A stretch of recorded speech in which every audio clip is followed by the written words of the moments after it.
พี่น้องนี่โอ้มาหอย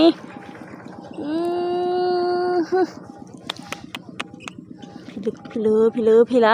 มาหอยเบิ่งเด้อพี่น้องมาขี้เหอเป็นนาแรก มากี่เหอไปนาแรกพี่น้องนี่นี่หอยเฮากับใหม่ๆพี่น้องแต่ว่าดินยังซุ่มเลยนี่จนเครื่องกับสบายดีสวัสดี FC ไทยลาวเบิร์ดทุกคนทุกท่านเด้อสาวไทยยินดีต้อนรับเข้าสู่ช่องแม่เลี้ยงเดี่ยวชาแนลเนาะ FC เนาะสาวผู้ไทยก็บ่ได้ลงคลิปประมาณ 5-6 วันนี้เลยเนาะทุกคนแต่คิดฮอดคิดถึง FC คือเก่าเด้อเนาะบ่ได้เหตุผลที่บ่ได้ลงคลิปก็คือแล้วให้แล้วนาวางบ่ดนนี่เนาะแล้วก็ไปหาตัดฟืนมาไว้ดังไฟเนาะบ้านสาวผู้ไทยจะดังฟืนหลายอย่างเนาะแล้วก็ไม่ค่อยมีเวลาถ่ายคลิปไปเฮ็ดเวียกเฮ็ดงานคล้ายมาคั่วแน่เนาะก็คล้ายมาโทษแล้วก็พา FC มานี่มานาปังทุกคนมาว่านเข้านาปังเพื่อสิไปคล้ายมาคั่วเบิดกับจนสิบ่าย2บ่าย3 FC เอ้ย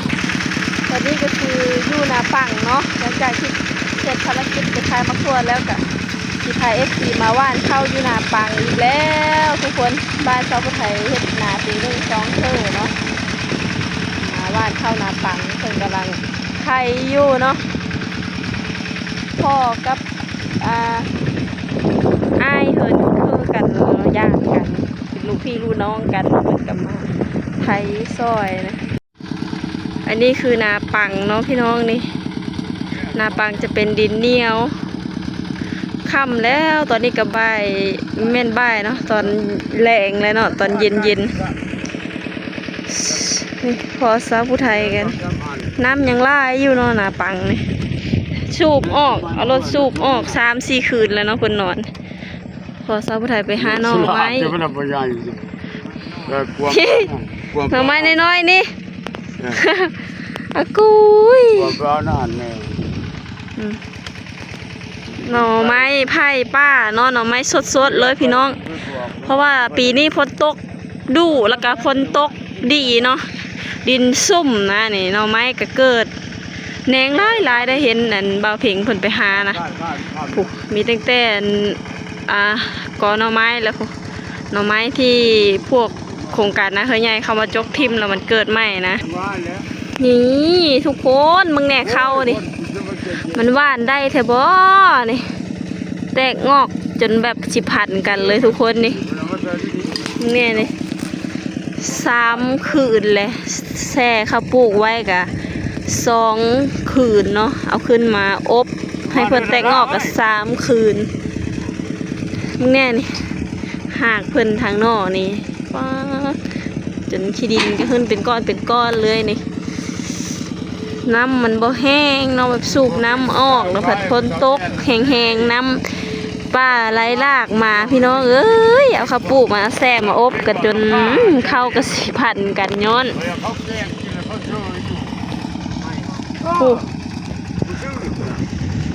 กำลังไทยแล้ว1เนาะพี่น้องสิพา FC มาว่านนี่ก่อนหมู่เนาะนูนเนาะกระหันก็ยังล้ำลายอยู่น้ำลายนี่เต็มเต็มขันอยู่นี่พี่น้องหาหน่อไม้บ่เพลงเสื้อจับมันดูหน่อไม้ไผ่ป่าตรงนี้พี่น้องตอนนี้บรรยากาศนั่งเหือบ่ต่อแต่หน่อไม้สดๆเลยนี่หาเท่าไรเพลงแค่นั้นแรกเขานี่ว่าเพิ่นว่าราคาของเขานี่มันมาขึ้นนี่ภายเหอสีคามพวยตะลุงมือเหินพี่น้องมันสิขึ้นไปหาหน่อไม้นี่จอดนี่ได้ว่านพอดีได้ว่านข้าวน้อย1แล้วค่ำก่อนพี่น้องเอ้ยขาดไทยกะบ่แล้วคักปานใดเนาะวันขาดน้ำว่านน้ำกะบ่แล้วค่ำก่อนพี่น้องก็เลยมื้อเนาะเบิ่งเด้อพี่น้องมา มาขี่เป็นนาแรง มากี่เฮอไปนาแรกพี่น้องนี่ตะละเละสื่อตะละเละได้ฝูเนี่ยถ้ายืนเพิ่นมันสิเบิ่งแล้วมันว่าเอาสิพาไปเสยเด้แม่นเพิ่นเด้นี่เพิ่นว่า มันลงน้ำมันอาบน้ำเลย โอ้ มันไม่ได้เป็นกินมันไม่ได้กิน ยืนครึ่งข้างอีนี่นี่พี่น้องเอ้ยไปตาแรงก็ขี้เฮอขี้หน้ามึงเนี่ยนะสามาเล็กนะ มันยังรู้จักทักไป ทิ่นมันแหละนี่นะมันอยู่นี่เป็นทรปีล่ะประเด็นหมู่ ประเด็นหมู่หมดแล้วพี่น้องเอ้ยนี่เห็นนาแรงก็ได้เหยียดติดเข้ากูนะหมอนี่ตอนนี้ก็ถึงหน้าแล้ว ไปลงมานี่แต่ละเละลง เวลาพวกมาบ่ได้ เอาหอดหน้าแรงแล้วพี่น้องนั่งเฮอประมาณ10 นาที ใส่พวกหน้าด้วยพวกขี่แล้วก็ได้จะเบิดเลย หวานเข้าแล้วพี่น้องเอ้ยนี่หวานเชิญน้ำลายๆนี่แหละเวลาก็จูบอ่ะนี่ทางป่าทางน้ำขี้แก้วอยู่กับขันเพราะว่าเห็นหอยนี่ให้พี่น้องมาครัวก็ว่าแม่นมาจกหอยก็ว่าแม่นเนาะนี่นี่หอยเฮากับไม่ไหมพี่น้องแต่ว่าดินยังซุ่มอยู่นี่คั้นเอาเมื่อกี้นี่มือเลอะก็ยะมันเนาะ พอได้ขายมาท่งมาท่ากับแบบนี้แหละพี่น้องหาหน่อไม้เนาะหาหน่อไม้แล้วก็หาขัวหอยแถวหน้าปังหาขัวหอยหาหน่อไม้ของธรรมชาติเมื่อขายนี่หัวกำลังเฮากับไม่ไหมเลยพี่น้องนี่อยู่แคมคันนานะโลละประมาณ10,000เนาะประมาณ20 บาทโลหนึ่งพี่น้องหอยคัวเอาไปตากแห้งซะก่อนเนาะนี่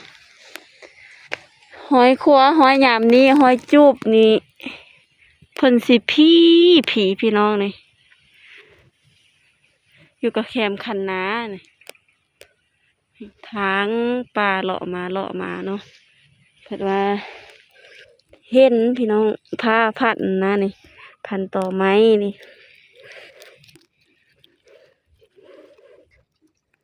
ลูกนะให้ยืนนะแม่นุ่มก็ได้เนาะแต่ว่าแม่ใหญ่นะเพิ่นเฒ่าแล้วก็3 มื้อดี4 มื้อไข้อยู่เป็นนั่นเป็นนี่อยู่ถ้าเพิ่นแข็งแรงก็สิไปอยู่พี่น้องเอ้ยแต่ว่าเพิ่นบ่แข็งแรงจำเป็นต้องอยู่เฮ็ดให้เฮ็ดนาไปนี่แหละเนาะนี่เลี้ยวไปทางแคมป้าเพราะว่าเห็นอันต้นยานาง บ่มีธงเซอร์พี่น้องมีแต่ใบยานางเด้ออยู่ธงนี่บ่แม่นหยังเด้อบ่แม่นใบกระท่อมเด้อพี่น้อง ใบยานางลืมเอาถุงมาก็เลยใส่ในถุงอันพายอันใส่โทรศัพท์นี่พี่น้องว้าพี่น้องนี่โอ้มาหอย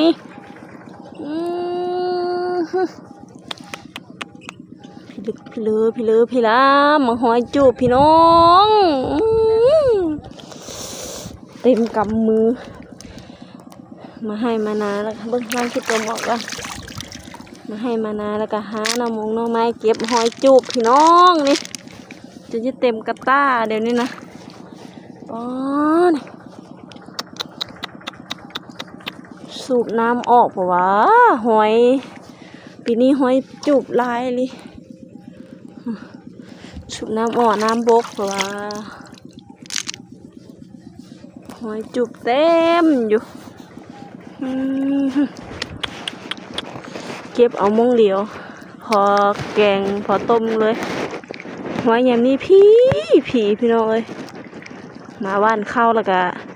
หาฮักหน่อไม้หาเก็บหอยต้มกินเนาะอยู่นะกินของธรรมชาติพี่น้องเอ้ย